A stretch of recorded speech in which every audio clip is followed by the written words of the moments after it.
there's a lot of options for organizing your business data out there, from HubSpot to Asana to Monday.com. Like there's lots of different tools out there, but it's thinking about, okay, you're a small business, but where do you want to be in 5 years from now? And what kind of tool set is going to be help scale with you as you start to grow? And as you start to grow, it's not going to create such a cost and overhead burden that it's going to slow you down. Step into the world of success with Your Brand Amplified, the ultimate podcast designed to unravel the intricacies of thriving businesses. I'm your host, Annika Jackson, and I'm on a mission to uncover the stories, strategies, and secrets that have propelled entrepreneurs and business leaders to success.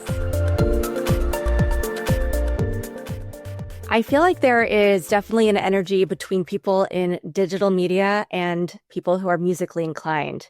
Because I see a lot of that. And I think often those are the people that are best, the creative minds that can come to our world of digital marketing, innovation, AI, and create magic. And Paul Schmidt, I think that is exactly who you are.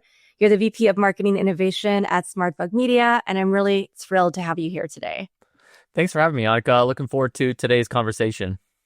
Yeah, so let's talk about that. Let's rewind a little bit, because you did start out as a music major and you still are a performing musician.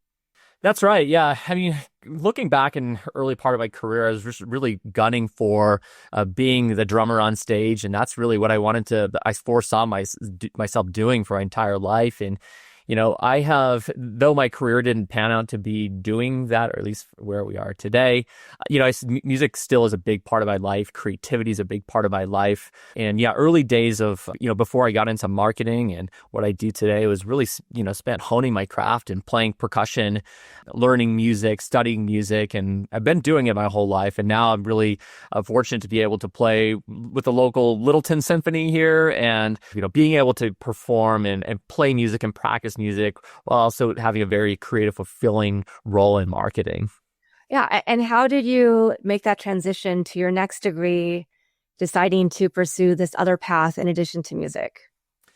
Well, there's so many overlaps when it comes to the arts and in marketing. And when you're learning how to be a great musician, it comes down to a lot of time in the practice room, day after day of just really honing and practicing whatever instrument you're working on. And, the transition came from, when you're developing art and you're creating music, there's so much hard work and effort that goes into it. And it's when you look at the ways that musicians can go, you can continue to perform music, but you can also create other really amazing things in life. And that's really how I transitioned from just performing music to doing something where it takes that creativity and it allows me to leverage it and use it across, it really as a part of a career, was going from saying, hey, as I'm playing music, though, there's ways that you can take this and apply that creativity to business. And I think that, I early in my career started out on the agency side of things. And as I got handed a handful of clients to start working with, you saw that there's this way that you can use that creativity with all of those clients. And so that was really how I started to transition it to it. And when I got into consulting, I was like, wow, this is almost you're learning, 5 different or 10 different kinds of business models, and you're able to leverage creativity in a lot of different ways. So that's kind of how early days of transitioning from music into marketing. And then from there, it's it's continued to grow. I continue to play music, but I am able to leverage creativity in all the work that I'm able to do today. Yeah. So let's talk about your work today and your company. Yeah, so the work I do today is overseeing the marketing function at SmartBug. SmartBug is a 200-person digital marketing shop, and we're one of HubSpot's top partners in helping implement CRM and we do full-scale integrations and migrations onto HubSpot. And so that's a big part of what we do, but we do full-service work for helping clients with their marketing programs, sales programs. We help build customer service teams. We also do all of the creative work for a lot of our clients. clients. And so they bring us on, they help us, they really, that's what we're able to do today at SmartBug. And I really oversee the marketing side of things, help build pipeline. And another area that we'll talk more about this is on the AI side of things and really helping pioneer AI into a lot of the different processes that we're doing today at SmartBug.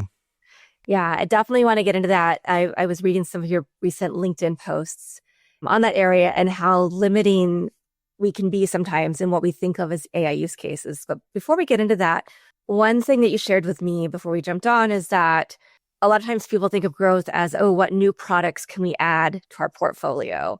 What new SKUs or what something totally different that we can bring to the marketplace, rather than going deeper into the existing client base and seeing what have we not captured yet in our customer loyalty. So can you talk a little bit about that? How, and what you've seen in the market and how you've helped maybe redirect companies or help them see, wow, you have this amazing client base who's ripe for more interaction rather than going out and doing, a bigger spend to get a new acquisition.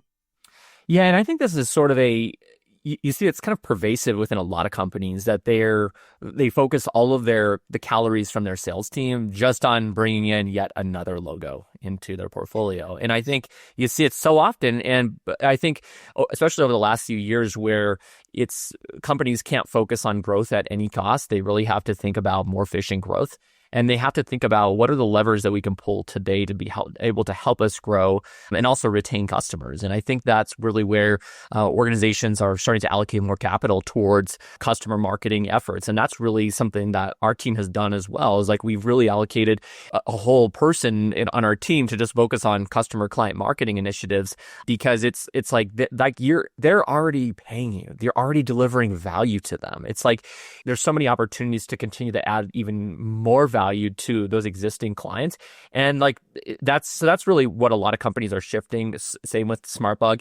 And by doing that, it's like you're able to, when you look at customer marketing, what value it's able to provide, you're going deeper and broader across that organization to just allow to be able to work with more folks on their team to be able to provide more value from your organization. And I think a lot of companies leave money on the table because they're just focusing all of their selling and marketing efforts on bringing yet another person to their portfolio. So I think if you're thinking about like a services organization's size of SmartBug or even larger, like there's so much money leaving on the table if you're not giving marketing and sales love to your people you're already working with today. Yeah. I think this is something we can't hammer home enough with clients, is the need to really look at that existing base, see how we can remarket, how we can better market and serve their needs before going out. So I appreciate you sharing that. And I'm sure that when you're looking at CRM technology, you're able to find those patterns to recognize, to see even that customer segmentation that you should be really focusing on. Yeah, and that's a big part of what we help clients with, is we don't just like do campaign management and help like launch new marketing campaigns, is like we really help them get their data house in order. And I think that's a really important part for organizations is thinking about like, if you want to be able to provide the maximum value to a client, like you have to have a complete picture of that client, and not just how they got to you, but like how you sold to them, what types of content they interacted with, what things they bought from you, what are the support tickets that they've had with you over time, or different inquiries or issues that they've had with you over time, and be able to have that full picture. And so that's a lot of what we help clients with, is like helping them get that all in one picture of their clients so that they can really help them from many different angles, depending on like where the customer and their life cycle stage is at today. Yeah. You said you had about 200 people on your team.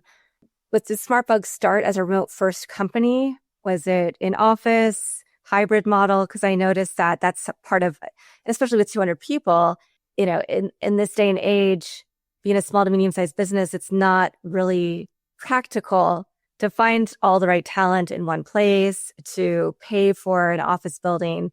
We've seen that big shift. So I'd love to hear a little bit more about that aspect of your company and how you manage that.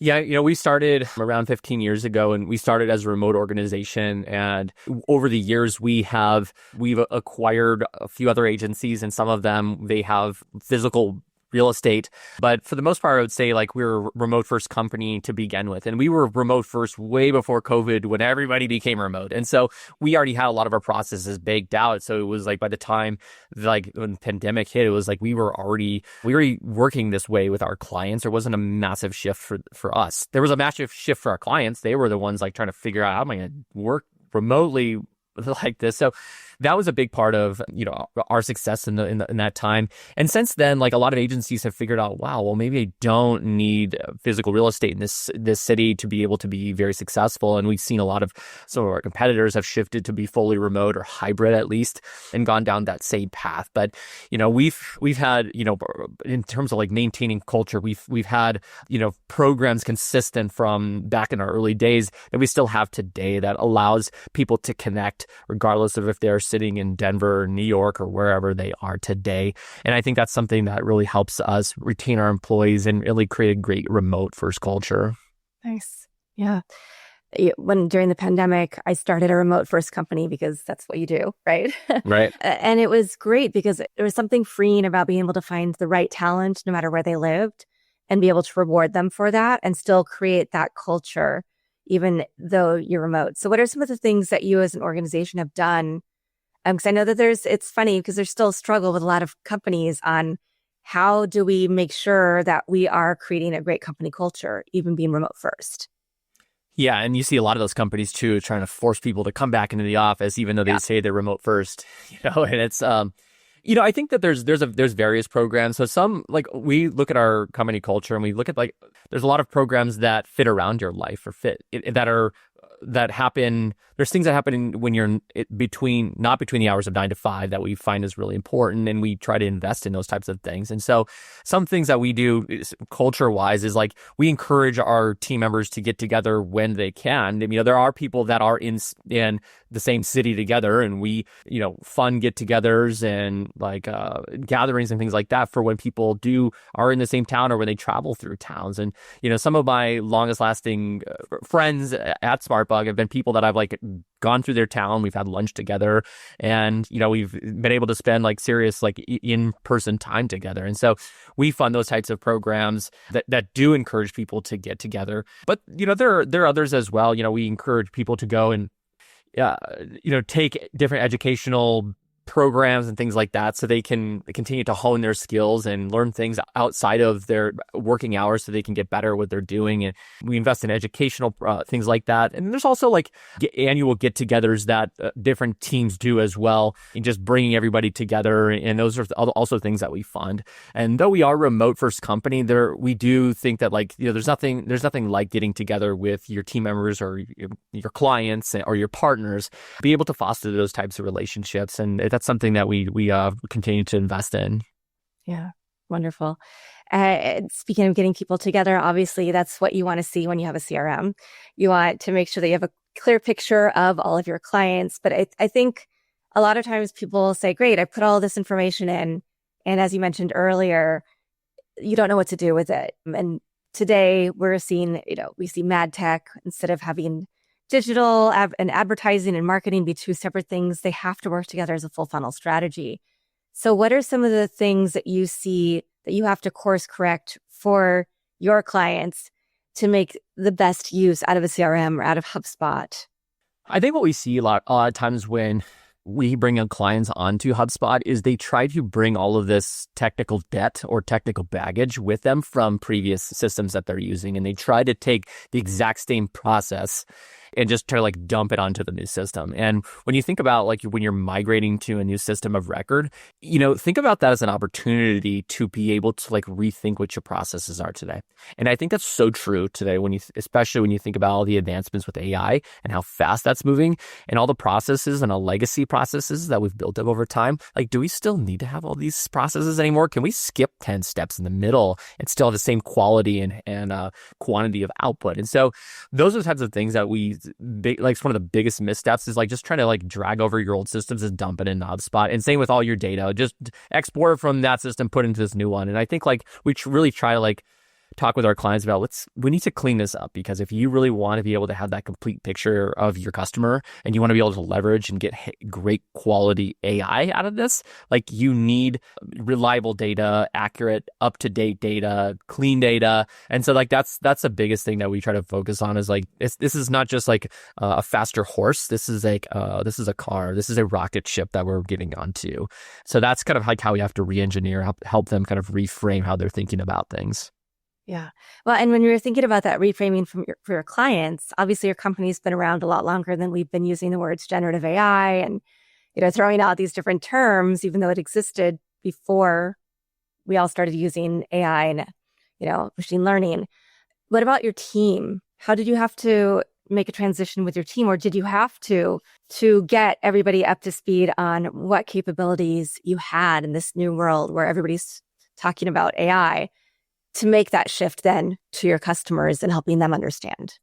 I mean, I would still say it's a work in progress. I think that like with how quickly technology and AI are moving right now, like I think that you definitely have your early adopters and people that are really hungry for learning. And like myself, I just want to continue consuming and understand sort of like what's around the next corner. But there's also people they've done this certain thing a certain way for the last decade. And it's like this transformative technology is coming in and it's providing a new element that I think it's hard for the human brain to even kind of like comprehend what's going on sometimes. And so, we internally, we have several like AI committee groups that are working on solving specific problems. We also have company-wide Slack channels and discussions that are going on related to certain AI topics and how that affects our organization or their client, things like that. We have channels for like sharing prompts that are working really well for specific departments or specific job functions. And so that's kind of like internally what we do. And then we have like groups for building agentic AI. So like building specific applications powered by AI. So we have a lot of that stuff happening internally. And then to translate it to our clients, again, it's a similar sort of boat. Like our clients, we have some clients that are like very gung-ho and are trying to like learn as much as they can about it and integrate AI and be transformative like as quickly as they can with it. We have others that are kind of dabbling, and then we have others that are burying their head in the sand to some degree. And so it's kind of like you approach each one of them differently with, kind of based on their maturity level and showing them like, here's where you need to go to hit these specific goals that you have. So it's definitely, we work with a number of different kinds of clients that are in sort of like those different camps, and we have different playbooks to help them bring them on board based on their comfort level. Yeah, I can imagine, but I can also imagine it can get frustrating to, know that clients aren't going to get as much out of their businesses unless they start putting their head up, learning, and at least taking baby steps to implement these new strategies and actually use AI as the tool it is. Yeah, that's right. And some of them, like, they're not ready to move super quickly. So it's like in those types of cases, it's like, what are the most impactful use cases that are maybe not so jarring or not so, they make people feel like they're going to lose their jobs by implementing them, but it helps them move a little bit quicker, helps them see early wins of that kind of stuff. So getting those quick wins in place is really useful to be able to then build the proof cases for why we need to do something even larger and more transformational. And I feel like that's the kind of play that gets your like stakeholders bought in, so then they can go try to sell it to the rest of their team. That's kind of like the approach that we often take. Yeah. I noticed, so I was reading again your posts on LinkedIn, and one of them from about a week ago is talking about the use cases that clients are thinking of, like reducing support tickets and creating more content. And your approach and what you wrote, I thought was spot on. So I'd love for you to talk a little bit about some of the ways that you're helping clients who are thinking about AI strategy, but they're thinking about these minor use cases versus other ways that they can really data mine and have AI help their businesses increase, exponentially. Yeah, and what I was referencing on LinkedIn is that like so often we have clients come to us and the most common use cases are like, hey, we just want to use AI so we don't have to use humans as much to solve support tickets, or we want to use AI so we can fire our writers, or we want to use it to write content. And like these are like sort of obvious use cases with LLMs and AI, but I think it's important for every organization to start thinking about a potential future with a consumption-based pricing and where consumers are more looking for paying for outcomes rather than just like paying for the renting of a solution.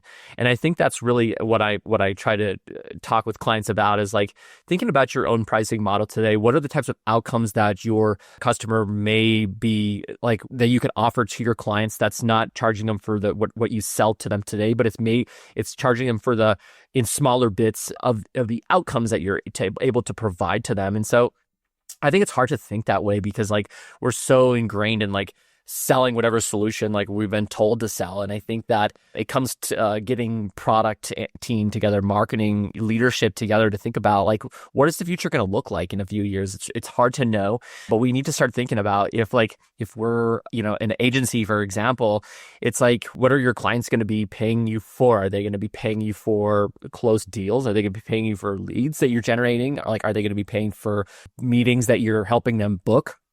And I think those are the types of things that like every organization needs to be thinking about is like, the way that you sell your product today may not be in a subscription any longer or may not be in like a one-off thing anymore. It may be these like smaller bite-sized deliverables or outcomes that you're able to provide to them. So it's hard for people to think that way. And that's why we're developing technologies that come up with these types of ideas for clients. Nice. Yeah. And I'd say, obviously business operations isn't what people think of as the sexy part of doing business, but it's so fundamental. And if you don't have everything nailed in and you're not thinking forward, then you're not going to have a business in the future. But you mentioned that your organization doesn't just help people with that side, but you also do help create campaigns and you do so much more. Do you have in the hundreds and hundreds of clients that you've worked with, a couple of standout stories or cases that you would be willing to share about, clients that had that big aha moment or you saw them reach a ton of success or make a little tweak based on your recommendations? Yeah, I mean, there's a couple examples within that. I think like when we look at some of the ways that AI has been able to help us too, I'll give an example. So one of them was like we work with a lot of like senior living clients, and so this type of client, what some of their needs is based on really creating targeted and tailored content for different zip codes, different geographies, different price points. They're based on like what type of offering that they have, and so from just like campaign and content development, that's a big thing that we help our senior living clients get off the ground is because like, if you think about if you have let's say 25 communities within your portfolio inside your community, like how do you create something that's going to be useful for all of them? And it's like some of the stuff is going to have like themes that's going to resonate across the board to all of the 25 of those communities. But then there's nuance within the locale. Some people may not refer to it as a community. They may refer to it as something else. And so you have to be able to incorporate and leverage be able to use AI to be able to help you create and help you better understand those local identifiers. That's really helped. One way that we've helped clients think about it in a more modern way is like if you don't understand the nuance of that community, you sound really tone deaf when you go create content for your own website or your blog for that specific community. And so AI has really helped us been able to upskill our research within each one of those communities. So as our writers are developing content for that community, they're able to understand like how people what's really important to people that live in this specific area and be able to incorporate within that. And it's allow us to scale that research exercise much more quickly than we would before. We would need to go into maybe even fly on site to interview the executive director at that specific community. And so this is something that's helped us move a lot more quickly and validate some of those types of pieces of research. So that would be one specific example that from just a campaign development perspective. This episode is brought to you by Progressive Insurance. Do you ever think about switching insurance companies to see if you could save some cash? Progressive makes it easy. Just drop in some details about yourself and see if you're eligible to save money when you bundle your home and auto policies. The process only takes minutes, and it could mean hundreds more in your pocket. Visit Progressive.com after this episode to see if you could save. Progressive Casualty Insurance Company and Affiliates. Potential savings will vary. Not available in all states. Yeah. Yeah. So senior living, what are some of the other, do you mostly work with service providers or do you have a huge client base that's in different verticals? It's a pretty broad range of types of clients that we work with. I would say it's mostly B2B clients that we do work with. Senior living is not B2B necessarily, but it's, we work with manufacturing organizations. We do a lot of integration type of work with those types of companies. We work with a lot of like healthcare and age tech companies. So we have, with HubSpot specifically, they now have the functionality to bring in sensitive data, so you can incorporate integrate within with your EHR. So that's another like vertical where we have a lot more clients coming on board now to HubSpot because they can pull in or like they can intake that data into HubSpot in a compliant way. So I would say manufacturing, healthcare, senior living. We do work with professional services.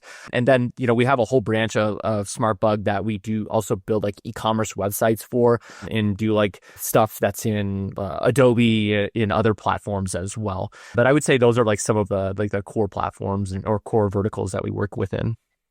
Yeah. I think that knowing that you have a CRM that is privacy compliant, right? Because we have all these concerns about just our data, but then we also have to think about the AI and how people are using it, making sure it's a closed system, a closed LLM system, so that when we're putting sensitive data in, it's not accessible.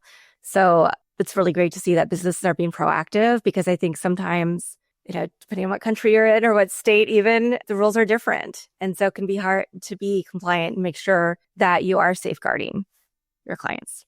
Yeah, and within HubSpot too, I would just say that like if you're using some of the sensitive data features, so if you're a hospital and you're pulling in, you're using HubSpot for patient intake, a lot of the AI features are just like turned off, and you can't even turn them on and just from a privacy and security perspective. And so, which makes a lot of sense, because it's like you don't want this data just like feeding into like an LLM, on its own. So for these types of clients, the way that like your leverage AI is really, it has to be you may have to use third-party systems. And you really have to look at ways that you can anonymize data. So it's like you're not putting patient data into LLMs, and you have to find other use cases. But it's a much more litigious area that like we don't even like get into, because it's just like if you want to use HubSpot for healthcare, then like you're not going to use much of the AI functionality. So it's sort of, you have to kind of know the rules and what's allowed. Yeah.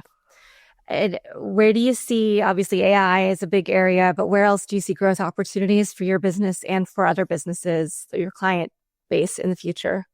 I think that areas for opportunity in the future, I think healthcare is an area where like there's, with a lot of the sensitive data functionality that we now have access to, I think that's a big part that like in the past, like hospitals, like really their only option was either to try to manage all this stuff in like their EHR, which is not really a CRM at all, or they had Salesforce. Like Salesforce was like their only option. And so like it was, when we look at like what the opportunity is now, there's so many like hospitals and healthcare organizations that are like, wow, I've got more than one option now. So like that's a big area for us, is like looking at especially like hospitals and healthcare groups that are maybe a little bit smaller. They don't have like an overly sophisticated CRM instance today. And it's something where they need something a little bit more intuitive and simple to use. And so like that's really where like the value that HubSpot's able to bring compared to a Salesforce.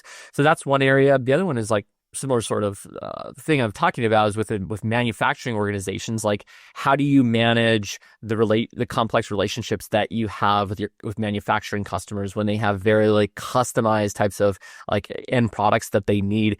And like you can manage some of that within like an ERP, which a lot of them do for like inventory and like putting orders and things like that together. But again, it's not a CRM. And so like you need to have all of like your customer communications inside there, and you need like sort of this all-in-one system that everything feeds back into, so you have that complete picture of the customer.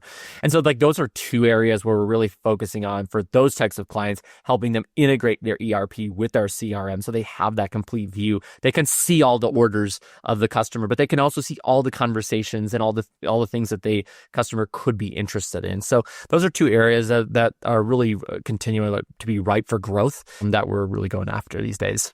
Yeah. Well, and I'll say in this climate, we saw a lot of supply chain disruptions during the pandemic, and we see a lot of things going back and forth about tariffs. With healthcare in America, we see the same thing there are a lot of unknowns. So how do you as an organization continue to show value, grow your business when some of these categories that are huge growth opportunities are also areas that, may have some volatility.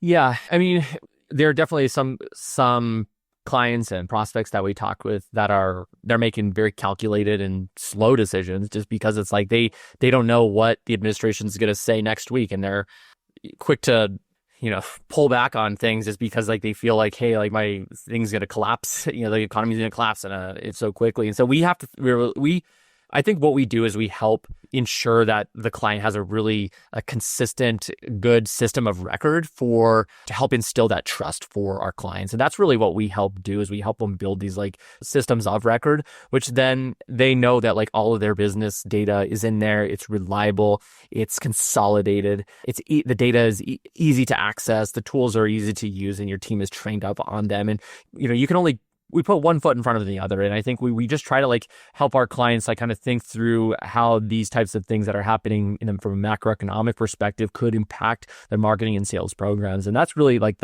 how we try to like guide them and show them like what they should be building for. And regardless of like what tariffs are going to get implemented next week, like these systems, they're going to need these systems regardless of that. And so like that's kind of like what we try to show them, that there's going to continue to be volatility, but like you still need to get these building blocks in place for you to hit your growth goals over time.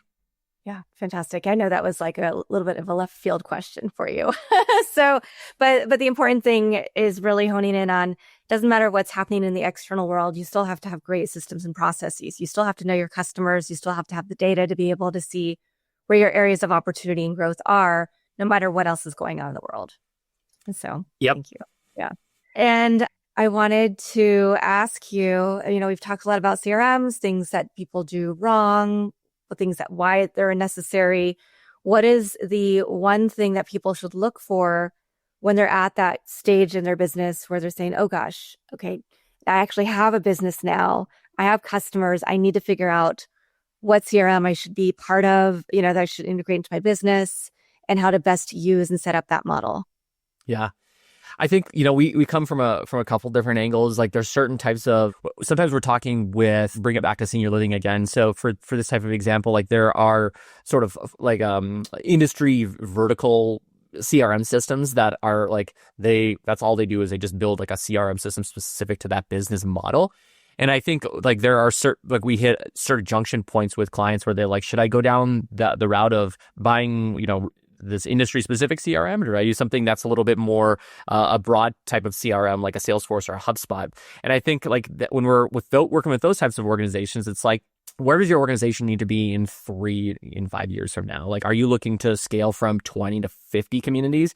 Are you looking to be, flat and consistent? Are you looking to sell off in a few years? Like, what's your overall goals? And I think like that's what we help them think through, is like, is this just because you're looking at like an industry specific CRM, that does not mean that like this is going to be the best tool for your organization. So we help them kind of think through the pros and cons of like what type of system is going to help with the longevity of their organization and their goals. So like that's a common thing that we hit, is like clients, they're like, well, this CRM's not industry specific, it's not right for me. And it's like, well, that's not always true.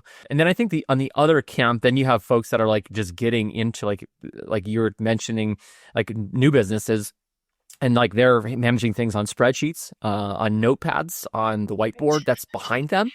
And so for them, it's like there's a lot of CRM systems out there, HubSpot being one that has like a free version of it that you can test out, at least get your data into like a database that's usable.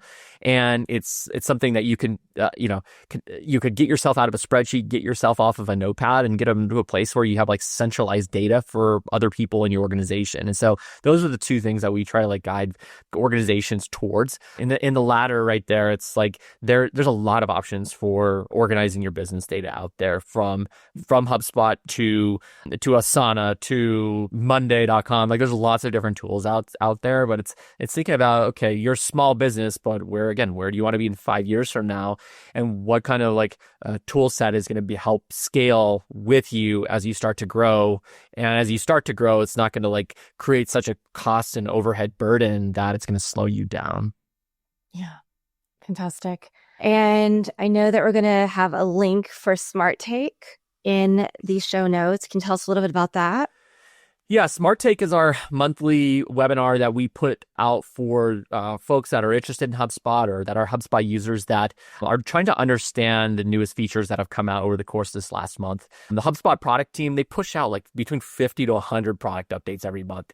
It's wild. And we have people that are like, how am I supposed to keep up with all of this? And so what we do is we just distill down the top 5 most impactful, most consequential types of updates, and we put those together for all of our clients and for our prospects that are just looking for like what should I be paying attention to? There's too much going on here, and so that's really how we put that on every month and share that out. And yeah, we're really just trying to create the number one monthly video series in the HubSpot ecosystem, which we're well on our way to doing.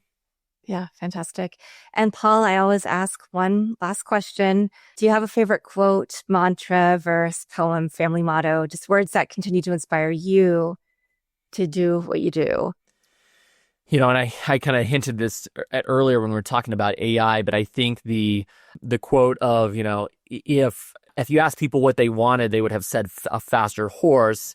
And I think that this quote resonates so much with me these days when thinking about helping clients get onto new systems and new processes that are powered by AI, because so often you get the same sorts of stories of, hey, I'm trying to build this exact same process, but I want it 10x faster. Mm-hmm. And it's like, well, let's take a step back and think about like, hey, really, do we want to replicate the same process but make it 10x faster? Or do we want to be able to like rethink what this process looks like entirely to help you go 1,000 times faster? Or, thinking about from that lens. And so that's really the quote that I think about a lot these days is like, how do we rethink business? How do we rethink our processes and our teams today to help us hit our goals, help us move forward in our mission? Yeah. Fantastic. So obviously we'll have the link to the Smart Bug Media HubSpot product update vidcast, but then also to your website. Is there any last thing that you want to share with us today, Paul? I think that, if coming from my background in the creativity and the arts is something that I think about a lot is just like continuing to push myself to continue learning. And I think that as we get into this sort of technological wave, we're hitting this another revolution that we're in, is like you have to continue to challenge yourself to use AI every single day. You have to continue learning and know that like the world is going to continue to evolve and move more quickly. And I always encourage people, my clients, my prospects, to continue learning, to continue to be hungry for knowledge. I think that's what makes life interesting and makes work interesting. And I think it's something that, it just makes everything much more fulfilling. Awesome. Well, you're preaching to the choir here. I love learning about and using AI tools every day. There's always something to learn. And the value that you're offering and the different perspectives that you're offering, not with your creativity, your innovation, but also with your just product knowledge of HubSpot and the other products that you use for your clients is second to none. So, Paul, thank you so much for being here on Your Brand Amplified. And thank you to everybody who's watching this episode or listening to it on your favorite platform. Thanks, Annika. Thanks, everybody. Thanks for listening or watching to this episode of Your Brand Amplified. Don't forget to leave us a rating or review on your favorite podcast listening platform. And if you want to learn more, check us out at yourbrandamplified.com.